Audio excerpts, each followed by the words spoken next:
Talking about the content. Boom, boom.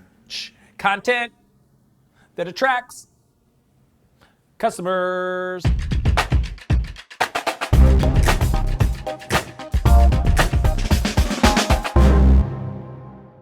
The best type of content that attracts customers. In this video, I'm going to share with you guys how to create a blog or content that attracts thousands of potential customers and not have you waste. Because I know a lot of you guys are like, well, Dan, if I create all this content, what if I don't have the time to continue doing it? So I'm inconsistent. Or what if I spend all this time writing content that doesn't actually attract my ideal customer, just is interesting and fun and entertaining, gets shared? Or what if I can't find the time to even write in the first place? Well, what I want to share with you in this video is what I've learned building blogs, content strategies. You know, when I started my company, Flowtown, we went within the first 6 months of starting this blog to attract marketing customers from 0 to 350,000 unique visitors a month. Now I know you're going, whoa, whoa, whoa.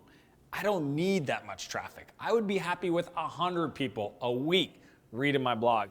And I get it. So what I want to share with you guys is the way I think about the types of content that attracts ideal customers. Because if you think of this, I'm going to give you several. This is the information that not only is interesting and relevant, but it will actually get the customer in the mindset of buying from you. So the first type of content is challenges they encounter in their day. Think about it. Your ideal customer goes through their day and they're running through challenges, and many of them are very unique for their industry. Your responsibility is to sit down and try to understand those and write blog posts to help them overcome those challenges. So that's numero uno. Number two is how to achieve a result, right? So it's not just a how-to article, but it's actually, I need to get this result as a customer of yours, and it might not even be a service that you specifically offer, but this is my challenge, this is the result I want. Can you help them? Can you craft it? Can you do the research? Can you write the article that helps them get that result? Number three is biographies. You know, there are other people in their industry, especially if you focus on a very niche industry, entrepreneurs, customers, companies that are interesting that you should be writing about so that you can inspire your customer base or your potential customers to be aware of your company and then go a little bit deeper and try to ask like, well, I really like what they wrote about here. I wonder if they can help me achieve that kind of outcome. So biographies is a great way to do it. So that's number three. Four is opinion pieces, right? So maybe there's a specific process, lean startup or Six Sigma or whatever, quality, or there's just a strategy in your industry that everybody's talking about. You can actually dissect it and write an opinion piece on that. Maybe there's a trend in the industry. Opinion pieces are great because they really show you as the thought leader. So that's number four. Five is product reviews. So think about this. If there's tools in your industry or maybe even books that you think are relevant that your customers want to know about, you can do product reviews of those books, those tools, those applications, and then you become the person that goes, man, this company, this individual knows all the different tools, products, and books that are relevant to my world. Maybe they can help me on another challenge that I'm having. So product reviews. The other one is just list and references. So this is a no-brainer. You know, my brother's a home builder, and he was like, what do I write on my blog? And I was like, you could, I mean, this is a fun one. Think about this. I said, you could write a blog post of the best wings in the city. So, A, you get to go to all the different wing nights and taste the wings and sample them, and it's all a business write-off. And then you get to write about it. How great would that be? Then I was like, you could do sushi. You could do Indian. You could just do restaurants, have a blast, eat out every night, probably put on a few pounds. But you would be the blog for the city where people would go there because you know what? You're going to make your list. You're going to make your recommendations, but then people are going to leave comments and say, I don't think so there, smarty pants. And you get the opportunity to create engagement within a community. So that's really good for local, but you can do this for tools. You can do it for books.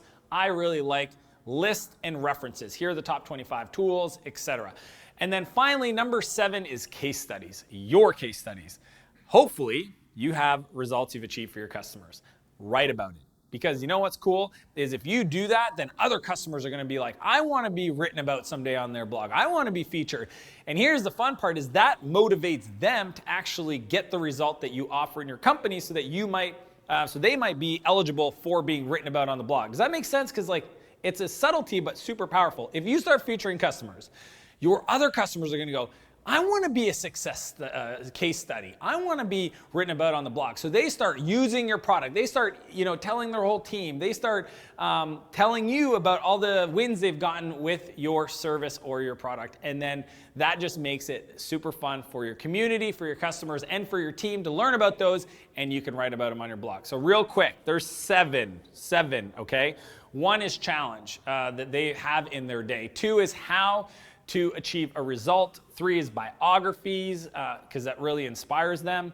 4 is opinion pieces. 5 is product reviews. 6 is lists and references. And then 7 is case studies. Those are for you. That is what I want you to start thinking about on your blog as you put out content on Facebook and Instagram and Twitter and all these different social platforms. Be strategic. Put a link for them to find out more information about your company, and you will get more customers. So I want to ask you to leave a comment below. Tell me a story or some of your top content you've ever put out there. I want to hear from you, because to me, what I've learned is sometimes it's the stuff that you've put together that you didn't think would be that interesting that actually got a lot of traffic. So I'm asking you, I'm giving you permission, even though YouTube will probably say like, oh, this is a spam comment. Leave a comment below with a link to your website, article, blog post, Facebook, whatever it is. I'll approve it because, again, YouTube will probably think it's spam. And that way we can all be inspired and we can all see which one of these categories that content might have fit into. As per usual, I want to challenge you to live a bigger life and a bigger business, and I'll see you next Monday. If you like this video, be sure to subscribe to my channels for other tips on how to start and grow your business. And I'd also encourage you to join my newsletter where I share free invites to events, other training videos, and community contests. And if you're ready to get going, you want some more information, click those other videos to check them out. I will see you next week.